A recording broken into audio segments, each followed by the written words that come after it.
Buenas noches, bienvenidos. Esto es Zona Franca y yo soy Daniel Pacheco.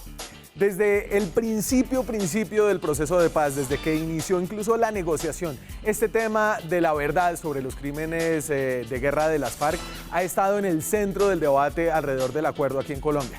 Si no recuerden esto de Jesús Santrich, por allá en el 2012, hace 8 años, en Oslo, Noruega. ¿Están preparados para pedir perdón si esa es una cuestión innegociable?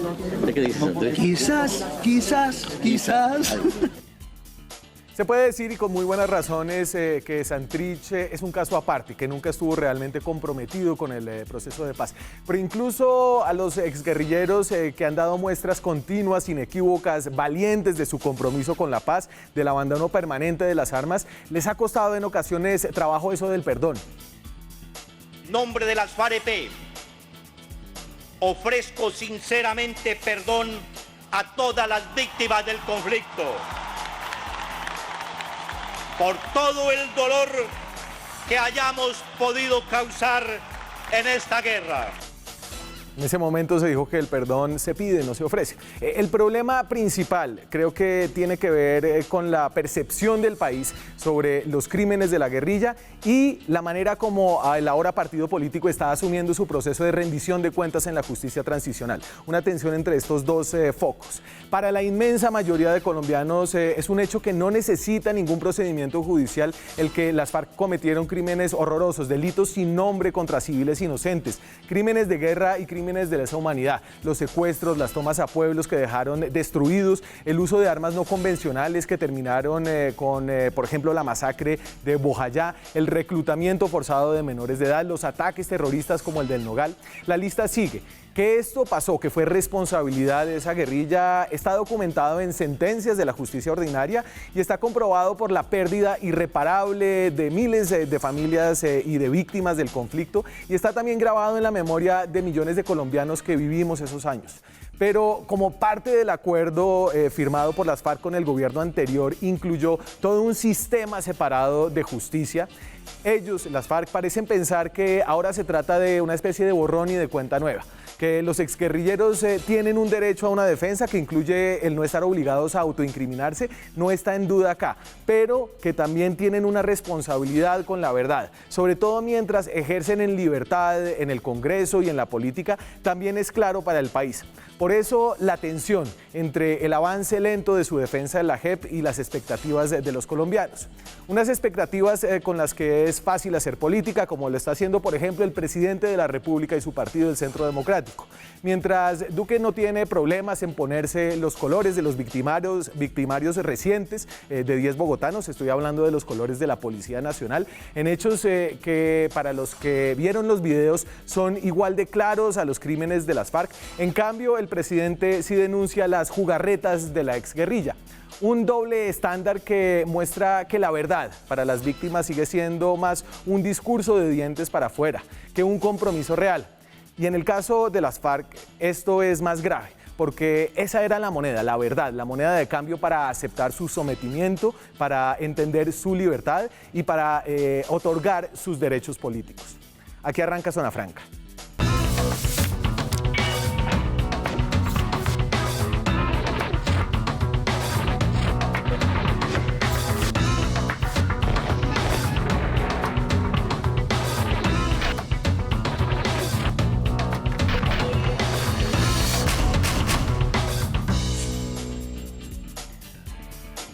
Y hoy hablamos entonces de esta tensión, una tensión vieja que arrastra el país, cerca de 8 años de este debate, acerca del nivel de verdad que han ofrecido los excombatientes de las FARC y las expectativas de la sociedad, de sus víctimas y en general del país. Para tener esta discusión me acompañan esta noche desde aquí, desde Bogotá, la senadora Sandra Ramírez. Sandra Ramírez estuvo en las filas de las FARC desde los 17 años, entiendo. ¿Qué tal, Sandra? ¿Cómo está? Ahí no nos escucha la senadora, ya la sigo presentando. Hizo parte del equipo negociador de la entonces guerrilla en La Habana. Fue compañera de Iván Marulanda durante muchos años y es hoy una de las 10 curules de las FARC, senadora de la República en el Congreso. Y también me acompaña para tener esta discusión Mauricio Liscano. Mauricio Liscano lo recordarán por la política, fue representante de la Cámara, senador, pero también es víctima del conflicto, es hijo de Oscar Tulio Liscano, un político caldense que estuvo secuestrado 8 años por las FARC. ¿Qué tal, Mauricio? ¿Cómo está? Bien, Daniel, un saludo a usted, a los televidentes, a la senadora Sandra. Y sí, fui víctima de la violencia. Mi padre estuvo secuestrado un poco más de 8 años. Y usted fue una víctima activa, es decir, el ser víctima no es una posición de pasividad. Usted, ¿cuántos años tenía usted cuando secuestraron a su papá?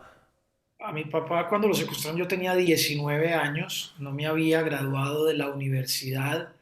Tuve que graduarme de la universidad, iniciar pues todo este digamos, proyecto o este liderazgo para buscar la liberación de mi papá durante marchas, ir a medios de comunicación. Dediqué casi 4 años de mi vida a buscar la liberación no solo de mi papá, sino de todos los secuestrados. Después, en ese tiempo también secuestraron a mi hermano también fue secuestrado, a veces sí no por las FARC, sino por el EPL en la región de Quinchía, Caldas. Y pues a raíz de todo este tema de buscar la liberación de los secuestrados y de luchar pues por buscar un espacio, terminé en el Congreso y ya cuando mi papá se voló de las FARC, porque mi papá no fue liberado por las FARC, sino que él mismo se escapó, recuerde, con un guerrillero en ese momento. Isaza. Exacto, que lo liberó gracias a Dios. Pues yo ya había sido elegido en ese momento, creo, senador de la República, es decir, perdón, representante a la Cámara, cuando Sí. lo liberé, yo ya era representante a la Cámara. Creo que, y usted nos puede decir mejor que nadie, que el secuestro no es solamente un crimen que se comete contra la persona secuestrada, sino también contra su familia. El secuestro es el delito más execrable que cualquier persona o organización puede cometer contra el ser humano, porque es una muerte en vida para la familia. Digamos, lo digo con tristeza, es incluso peor que la muerte, porque la muerte de una persona muere, usted la entierra y hace el duelo. El secuestro es un dolor permanente en el que usted no sabe si, en este caso, mi padre o mi hermano, no sabíamos si estaban vivos, muertos, habían 2, 3 años que no recibíamos pruebas de supervivencia, era un sufrimiento alrededor de eso que estuvo más de 7 años, además del sufrimiento que tuvo mi papá, pues secuestraron a toda la familia y la verdad no solo es un crimen de lesa humanidad, sino es objetivamente tal vez el delito más execrable que organización alguna puede cometer y nos hizo objetivamente y con todo el corazón sufrir mucho durante esos años. Mauricio, y ahorita voy a restablecer la comunicación con la senadora Ramírez, pero voy a poner un encuentro que de hecho tuvo esta senadora con una víctima del conflicto en el marco de un encuentro que tuvieron aquí en Bogotá con la Comisión de la Verdad. Estas son imágenes poderosas, imágenes importantes en este largo proceso de reconciliación, un poco truncado en ocasiones, que ha tenido Colombia con su guerrilla más grande. Para mí es un poco difícil, porque yo lo que quiero es que ustedes me digan la verdad, me digan qué fue lo que pasó, ¿sí? Y quiero esa verdad, como le decía al senador, una verdad justa, una verdad honesta, donde nosotros podamos sentirnos un poco en paz. Sí que no es fácil, pero la verdad, eso es lo que necesitamos. Y ahí ese fue el momento en que la senadora Ramírez le dice, venga, démonos un abrazo, y él le dice, abrazo todavía no me siento en el momento, todavía necesito la verdad. Este debate, ¿usted cómo lo ha vivido, Mauricio, acerca de, yo creo que hay una sociedad que está reclamando que las FARC se mueva más rápido, que dé pasos más decisivos, en medio de un debate político viejo? ¿Cómo lo ha vivido usted, que es parte de esta historia? Bueno, lo primero que hay que decir es que el perdón es algo personal. En el caso nuestro y de mi familia, de mi padre, nosotros hemos tomado la decisión de perdonar las FARC, lo cual no significa que no estemos buscando justicia. El perdón es algo separado de la justicia. Y en este caso en específico, yo le doy toda la razón a esta señora. Yo creo que esta señora, con sus palabras humildes y sencillas, interpreta lo que todas las víctimas sentimos. O sea, para nosotros, que las FARC saquen una carta y digan, mire, que le pedimos perdón a todas las víctimas de la FARC o familias de los secuestrados, pues yo personalmente lo reconozco como un paso en el camino correcto y un paso en el camino de la reconciliación. Pero nosotros como víctimas, y ayer lo decía mi padre, que fue precisamente quien más sufrió, pues lo que esperamos es una verdad detallada, no es una verdad generalizada, abierta a todos los colombianos, como una carta política, sino lo que queremos es que nos digan, mire, familia Liscano, Mauricio, Juan Carlos, mi mamá Marta y nosotros secuestramos a su papá porque lo secuestró el comandante tal, en ese caso fue Rubí Morro, lo hicimos porque hicimos una alianza con políticos de la región, o porque queríamos plata, porque queríamos esto, esta fue los secuestradores que lo tuvieron, y no solamente les contamos toda la verdad, es decir, qué fue lo que pasó durante estos 8 años, cuáles fueron las motivaciones que llevaron a secuestrar a su padre o a su hermano, y además de eso, pues de frente, mirándonos a los ojos, no ante las cámaras de televisión, no ante una carta, sino les pedimos perdón y en nuestras posibilidades, en el caso nuestro no estamos pidiendo reparación económica, pues como a otras víctimas seguramente sí están buscando reparación económica. Entonces, pues digamos que esas son las 3 cosas que quisiéramos que pasaran, pero sí reconocemos que es un paso en el camino correcto. Y tengo ya vía telefónica a la senadora Ramírez. Sandra, ¿cómo está, senadora? Buenas tardes, un abrazo y también saludo a los representantes que hoy está estudiando por allá en Estados Unidos. Felicitaciones por esos logros, doctor Mauricio. Sí, tenemos ahí todavía unos problemitas de audio. Le voy a hacer, Sandra, estábamos poniendo el video y usted seguro sabe a qué me refiero, el video aquí en Bogotá, donde usted le pide un abrazo a una de las víctimas y ella le dice, no, todavía no. Me imagino que ese fue un momento de aprendizaje, un momento de humildad para usted. ¿Qué entendió usted? ¿Qué lección le dejó esa señora? Pacheco, sobre todo que lo hacemos de corazón. De corazón hacemos el pedir el perdón y el pedir un abrazo, pedir perdón y el pedir un abrazo de corazón porque sabemos del dolor. Nos ponemos en los zapatos de las víctimas que sufrieron los horrores de un secuestro. Y eso nos dimos cuenta después de haber silenciado para siempre nuestros fusiles. Y ahora en esta vida, en la vida civil que la llamamos, que nos ha permitido hacer una reflexión profunda. Por eso pido el abrazo, por eso pido el abrazo a doña Carmen, pero también la entiendo a ella, entiendo que el aún no ha sanado. Y no es tiempo, porque llevamos un proceso muy corto, esto nos va a llevar, tenemos que allanar el camino en preparación, en la reconciliación, en buscar las verdades para lograr una verdad curativa y cambiar la mirada. Eso es muy importante que logremos nosotros los colombianos hoy después de haber firmado el acuerdo, después de haber dejado esta página atrás con las horroricidades, con las atrocidades de la guerra, de todo lo que usted ha señalado, que las tomas, que el secuestro, que los reclutamientos, incluso que hoy nos estamos dando cuenta según las versiones que hay en la JEP alrededor de este tema. Pero entonces, senadora, creo que lo que quería decir esa mujer que se lo dijo de frente, entiendo que tuvieron una reunión y yo me imagino que eso fue lo que discutieron también con el expresidente Santos, con Cristo, ahí con el jefe de su partido, con Rodrigo Londoño, es que hay que dar pasos más decididos y que ustedes están, entiendo yo, en un proceso de defensa ante la justicia transicional y tienen su derecho a la defensa, pero también han recibido ya a cambio de la sociedad colombiana una representación política, una representación política que ejercen sin ninguna restricción a su libertad y que el país necesita conocer más de esa verdad y que no tenga que ser así esa verdad general, una verdad más detallada, como decía el ex senador Liscano. Mira, Daniel, este es un proceso que se está dando en la JEP, que infló ahí en el primer caso, el 001, tenemos que allanar 7 pasos o 7 procesos, por ejemplo. Eso no es de la noche a la mañana, esto va poco a poco, como la que hemos estado ahora en el comunicado que se produjo con el antiguo mando de las FARC. y no lo vamos a hacer ya así. Sabemos que tenemos primero que llegar a, por ejemplo, encontrarnos con el doctor Mauricio, encontrarnos y hablar del buscar también en él su verdad, porque él tiene una verdad, nosotros tenemos una verdad. Los terceros, los determinadores y los actores que estuvimos en el conflicto, hay una verdad. Y esa es la que vamos, por supuesto que en el transcurso del tiempo se va buscando las verdades detalladas que se quieren, que hay que hacerlas, sí. Además, porque si no, entonces no curamos las heridas, no lo hacemos, no curamos las heridas. Mauricio, ¿y usted al respecto ahí qué les quisiera decir a ellos?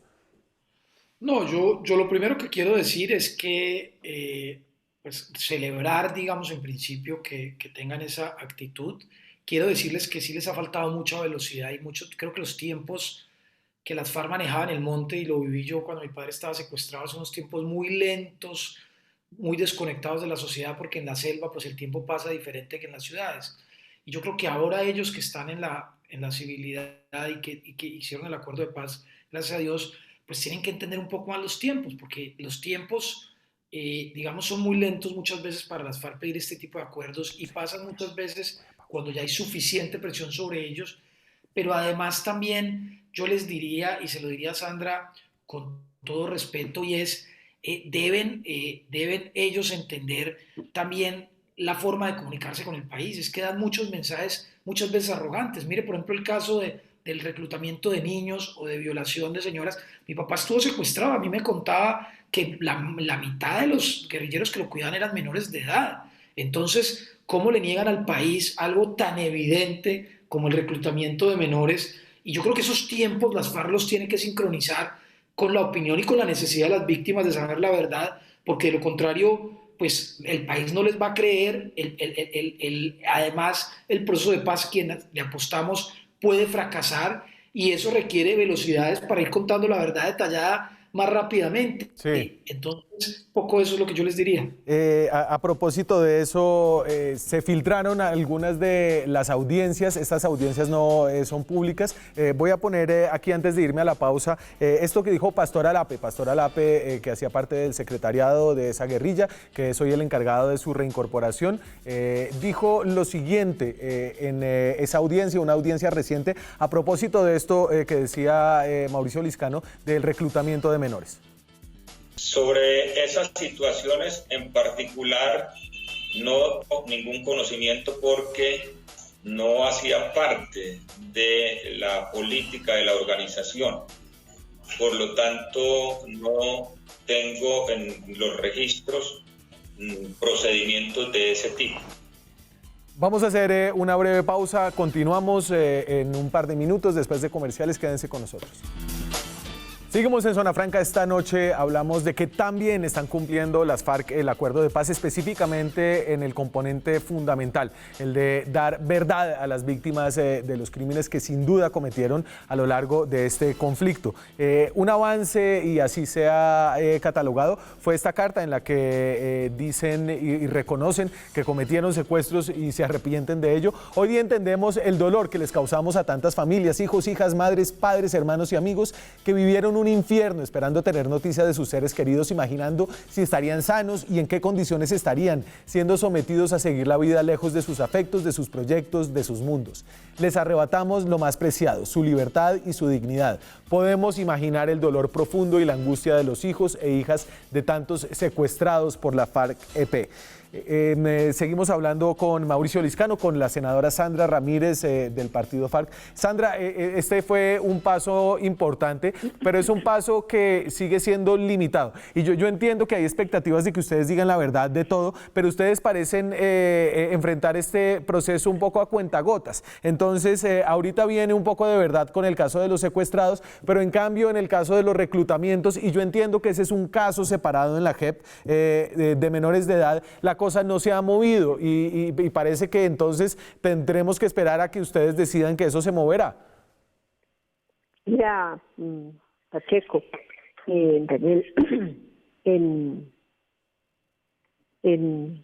la JEP ya se estuvo compareciendo, no sé, en una comparecencia colectiva, y exactamente también se le envió una carta al doctor de la calle donde le decimos que vamos a pedirle a la JEP que publique incluso, que publique todas las comparecencias en su totalidad, no descontextualizadas como se ha venido realizando, y ahí nos vamos a dar cuenta de la versión que se ha dado en cuanto a estos casos tan sensibles para la sociedad.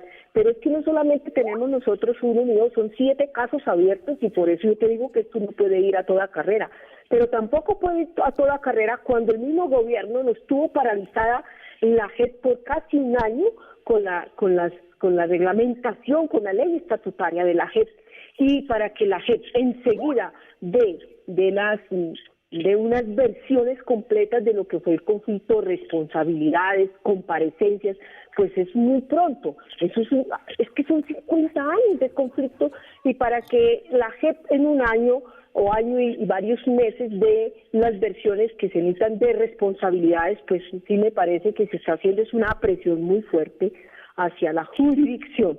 Y también quería aclararte de que nosotros no nos sometimos, nosotros firmamos un acuerdo, somos signatarios del acuerdo donde hay responsabilidades de parte y parte para aclararnos el conflicto y para sobre todo no tener las garantías de no repetición, para que no tengamos que vivir, para que la gente, para que nuestros nietos, nuestros hijos no vivan en los horrores de la guerra. No, de acuerdo, senadora. Lo que pasa es que, a ver, creo que todo el mundo conoce y sabe, lo decía Mauricio Liscano acerca de lo que le contaba a su padre, Oscar Tulio, de que muchos de los que lo cuidaban a él cuando estaba secuestrado eran evidentemente menores de edad. Yo conozco personalmente historias de excombatientes que dicen haber ingresado cuando eran muy jóvenes, algunos de ellos voluntariamente, pero cuando un niño tiene 12 años, pues entiende uno por fuera del contexto de la guerra, eso fue un reclutamiento forzado. Y estas cosas tan sencillas que son tan evidentes para el país, les siguen costando a ustedes una cantidad de esfuerzo.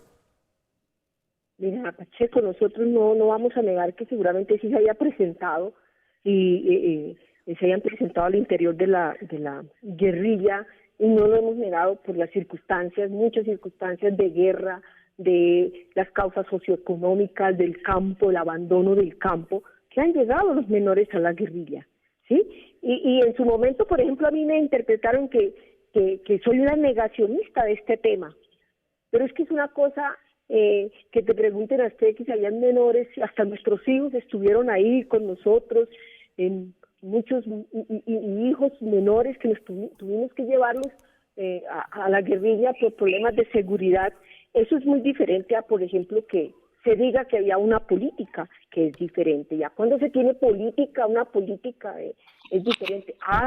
Que se presentaron casos, sí señor, y que por esos casos tendremos que asumir una responsabilidad, la vamos a asumir, y la vamos a asumir en colectivo, como organización, por permitir, porque no fue lo mejor, porque hoy que estamos aquí, nos estamos dando cuenta de todas estas de lo que pasó, por ejemplo. Sí. Y que por eso firmamos el acuerdo, además.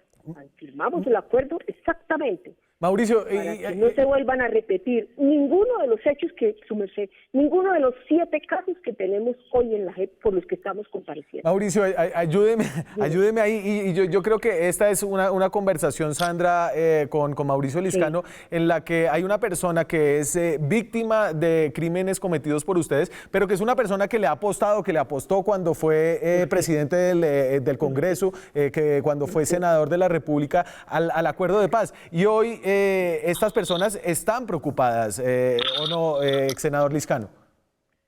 No, indudablemente, nosotros hicimos un gran esfuerzo porque creímos en la paz, creemos que es la mejor decisión para el país, y es cierto que las FARC no se rindió, que hubo un acuerdo, pero también no es menos cierto que ese acuerdo tiene muy claro, y así pues yo fui presidente del Congreso, hice parte del diseño institucional de lo que hoy está como ley de la República, inclusive en la Constitución Nacional, sobre la base de que si ellos no cuentan la verdad, pues tienen que pagar 20 años de cárcel. Luego, yo sí creo que eso es algo que ellos tienen que valorar, pero además, por otro lado, ellos tienen que entender las necesidades que tiene el país. Ellos tienen una gran responsabilidad de hacer que este proceso de paz, así como también la tiene el Estado, pero estamos hablando en estos momentos de las FARC, tiene una gran responsabilidad de que esto sea exitoso. Y lo más importante es pues cumplir los acuerdos implica decir la verdad, reparar, la no repetición, como la dijo ella, la justicia, así sea transicional. Y siento yo, hay veces que a las FARC, y Sandra, cuando se te escucha hablar, tienes, digamos, muchas cosas que dices que yo reconozco y que entiendo y que realmente las hago los miro con ojos de reconciliación, y creo que eso es bueno para el país, pero también veo que ustedes dudan mucho en temas, por ejemplo, como el de reclutamiento, porque tratan de decir sí, pero no, pero es que no era una política, pero es que eran los hijos de nosotros, y todos sabemos que eso no era cierto. O sea, todos sabemos que sí había una política. Yo no sé si hay algún miedo a la comunidad internacional, a lo cual no creo, porque la JEP está totalmente blindada por eso, pero todo el mundo sabe que si había un reclutamiento, digamos, de menores en muchas zonas del país, como sabemos también que el secuestro pasó, como sabemos que hubo también otros crímenes, digamos, de lesa humanidad. Entonces, mi llamado es, pues, realmente con respeto y con ojos de ver la reconciliación, de que se sintonicen más con el país, traten de hacer las cosas mucho más rápido, hablen también con la verdad y no le pongan tanto, si se puede decir así, tanto perendengue, tanto adornos a palabras que deberían ser mucho más directas y mucho, lo digo también con objetividad, mucho más sinceras ante el pueblo colombiano. Usted dice Mauricio, perendengues. Le voy a poner como le dice el presidente Iván Duque, y esto tiene que ver con que hay un sector de la sociedad que hoy encabeza el presidente de la República, que fue su discurso de campaña, que no está de acuerdo en cómo se hizo el acuerdo de paz, y parte de las cosas con las que no está de acuerdo es el tema de la justicia transicional. Así lo pone el presidente Iván Duque. Pero poco contribuyen aquellos que tienen la responsabilidad de acudir a la justicia transicional, no estén diciendo las cosas tal y como son. El reclutamiento de niños ha sido ostensible y por lo tanto no queremos más jugarretas. Perendengue, dice Mauricio Liscano, jugarretas, dice el presidente Iván Duque. Sandra, frente a esto, ¿qué dicen ustedes? No, primero que todo valorar a las palabras de Mauricio, doctor Mauricio, y valorar esa gran humanidad que tiene por la paz de nuestro país. Eso es muy significativo, particularmente para nosotros, por la condición de que él vivió en sus años, por eso. Y también estando ya de representante ahí en una de las corporaciones públicas, esa aceptación, eso es muy, muy significativo. Sí. Lo segundo, yo repito, nosotros no estamos negando que se presentaron, y sí se presentaron, pero nosotros teníamos lineamientos, teníamos reglamentos. Y en estos casos que se presentaron, eso es lo que nosotros decimos, Daniel, que nosotros asumimos la responsabilidad ante la JEP, allá es donde vamos a dar la versión, y que incluso que ya te había dicho antes, las pedimos que sean públicas. Y aquí estamos con el doctor Mauricio, cuando termine su sí, señora, que está realizando allá, aquí nos veremos, y aquí entre todos, eso es lo importante, que nos encontremos entre todos para construir, para hacer de todos una verdad curativa y cambiar la mirada del conflicto del país. Y cambiar la mirada es sencillamente es que vamos hacia allá, vamos hacia un futuro donde no se vuelva a repetir sencillamente esos horrores que no fueron ni 10, son más de 50 años de conflicto. Y eso fue lo que nosotros hicimos, firmar el acuerdo para terminar, que no vuelva a ocurrir lo que pasó con la familia, por ejemplo, del doctor Mauricio. Eso es así sencillo. Senadora, y así con muchas otras familias. Sí. Dime.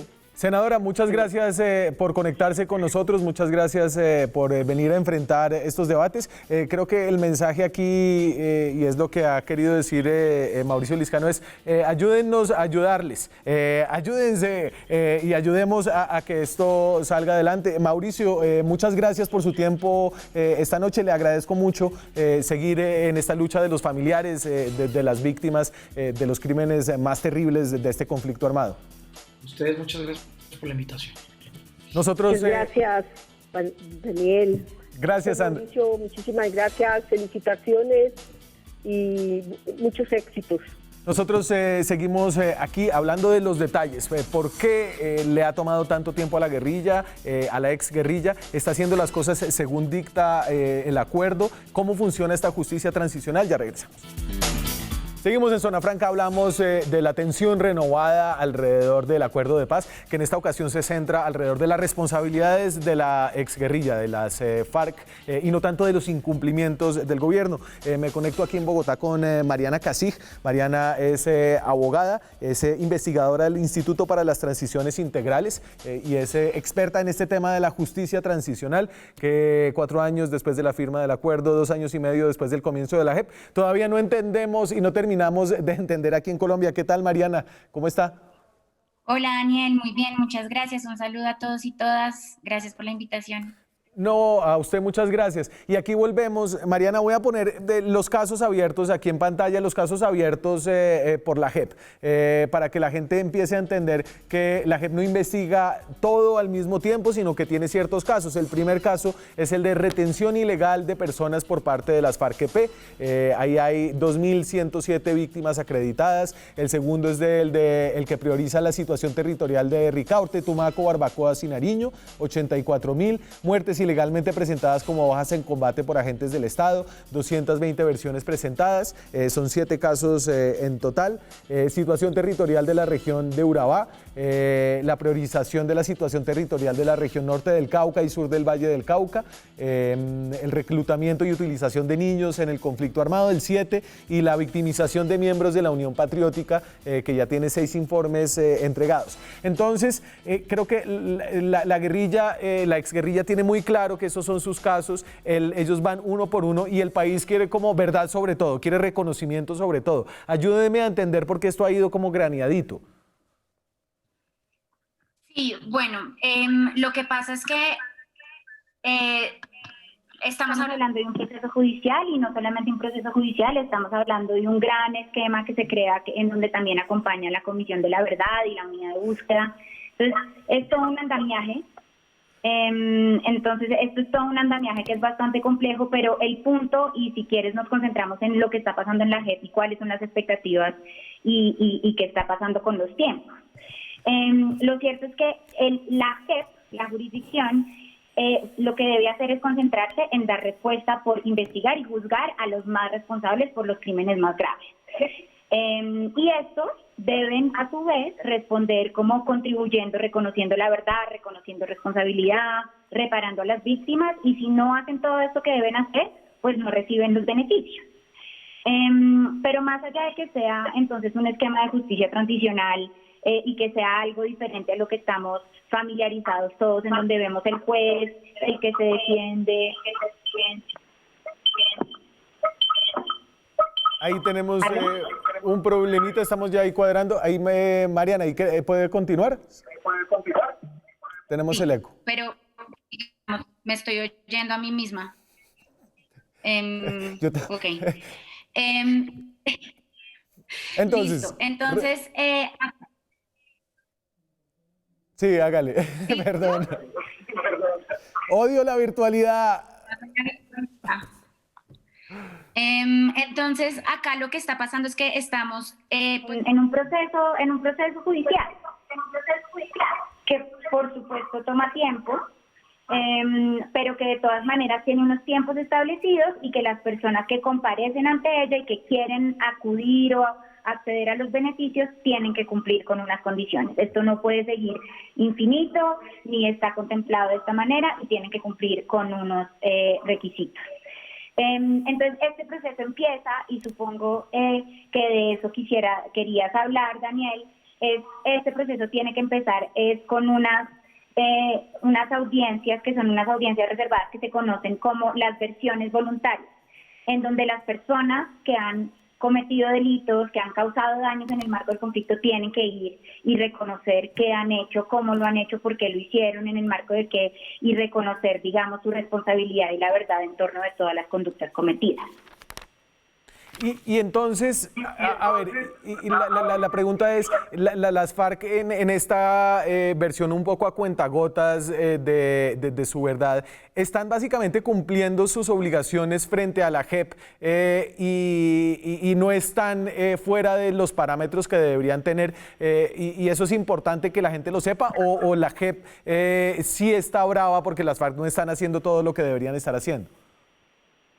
Pues lo cierto es que sí hay una sensación de insatisfacción muy fuerte en la sociedad, porque entonces las FARC no se conoce en este momento el momento del proceso, y esto se hace por una razón, y es que el momento del proceso no es un momento del proceso público en donde toda la información la accede todo el mundo. Este momento del proceso, la información de las versiones que las personas están entregando ante la JEP, las acceden y tienen acceso a ellas únicamente las víctimas acreditadas.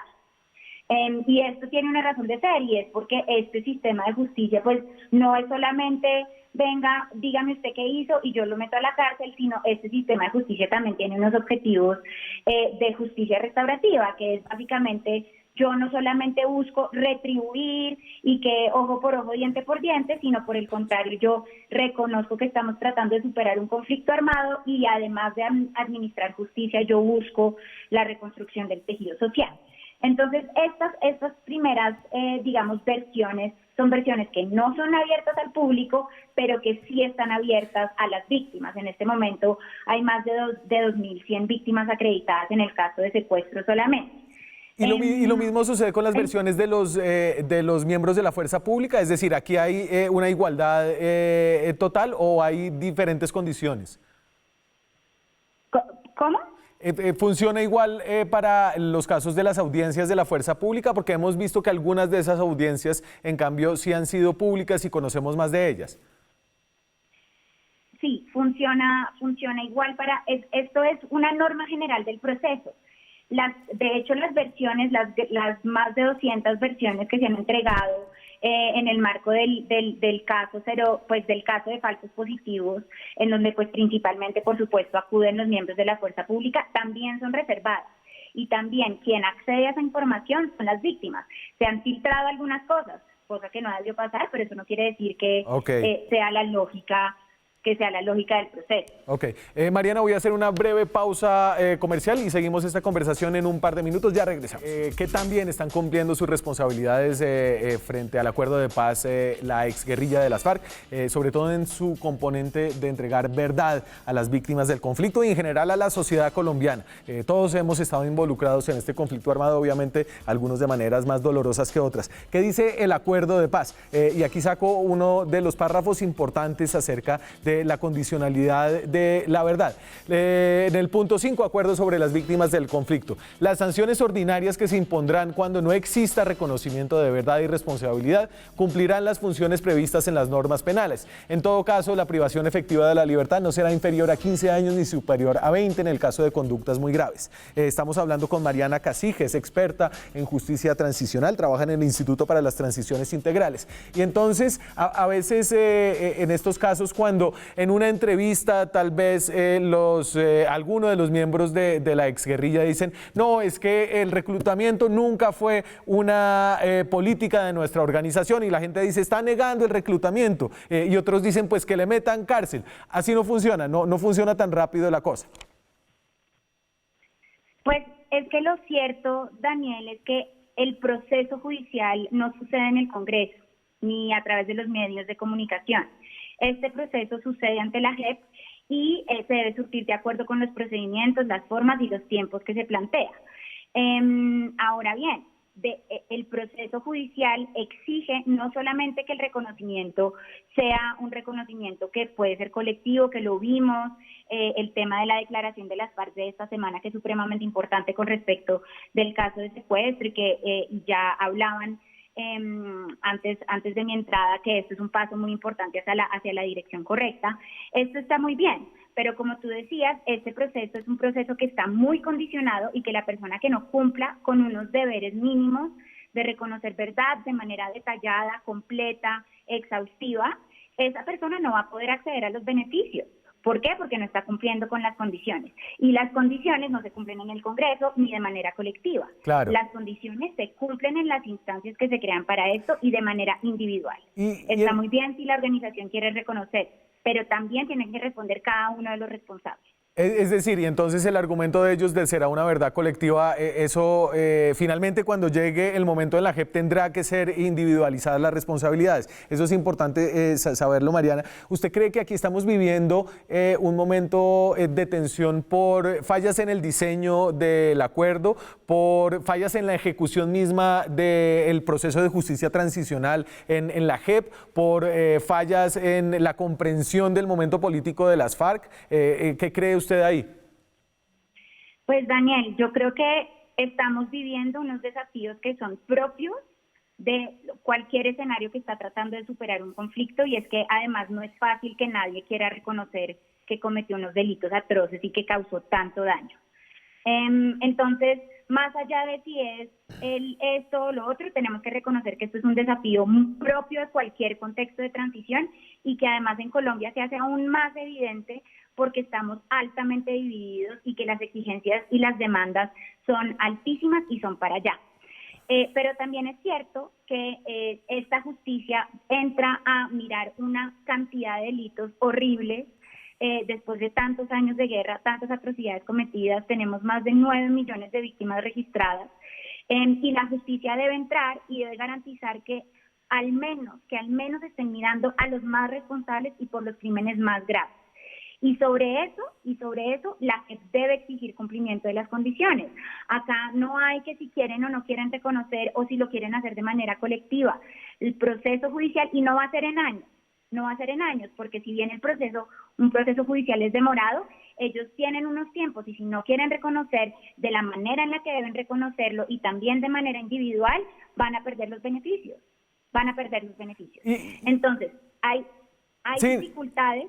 dificultades, por supuesto, con las que la JEP trabaja, porque están haciendo algo que es muy novedoso, que es muy ambicioso, y tienen que trabajar, digamos, con eso sin poder mirar atrás a ver cómo lo hicieron otros en el pasado. Tiene que estar trabajando, mirando e interpretando, digamos, de manera muy amplia, también con unas demandas muy grandes, pero además, digamos, teniendo que enfrentar unos contextos de masividad en las violaciones realmente claro. Muy dolorosos. Tal vez la falla del diseño es que, por un lado, por ejemplo, está la discusión sobre justicia y paz. Justicia y paz se demoró mucho más tiempo y ha tenido una efectividad muy reducida. Realmente ha podido tramitar en general pocos de los enormes delitos de los paramilitares, pero ahí la diferencia es que los miembros de la SAUCE no se defendieron en libertad y no pudieron ocupar cargos de responsabilidad política. Y entonces, como este contraste tal vez es parte no del diseño de la justicia transicional, sino del diseño general del acuerdo que no quedó bien hecho ahí.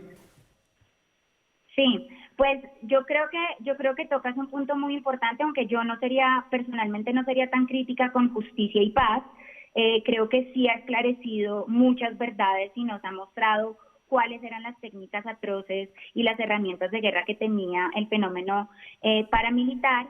Pero en todo caso, este modelo que tenemos hoy en día, de hecho, acoge una de las principales lecciones aprendidas de justicia y paz, y es que yo no puedo pretender investigar a todo el mundo por todos los delitos que hayan cometido, porque va a ser inviable, va a colapsar el sistema judicial, no va a poder hacerle frente a las demandas de justicia por la masividad en los delitos cometidos y la cantidad de personas que estuvieron involucradas en ellos.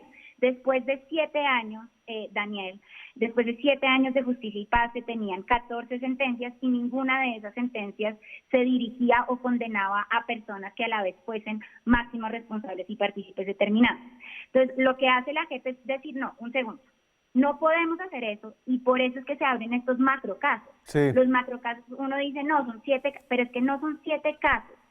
Son 7 macrocasos, y lo que uno necesita en este momento es que las personas que se comprometieron a entrar a este sistema reconozcan verdad. Y yo creo que también hay que tener, primero, es es muy desafortunado realmente los pronunciamientos que hacen en los micrófonos y ante las luces y las cámaras diciendo que esto no hacía parte de la política de la organización, etcétera, etcétera.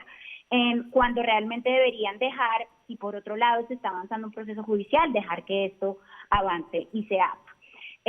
Sin embargo, pues nosotros estamos entonces mirando y viendo y esperando que haya resultados, y uno esperaría que esos resultados vengan pronto porque ellos tienen la obligación de cumplir, y muy pronto.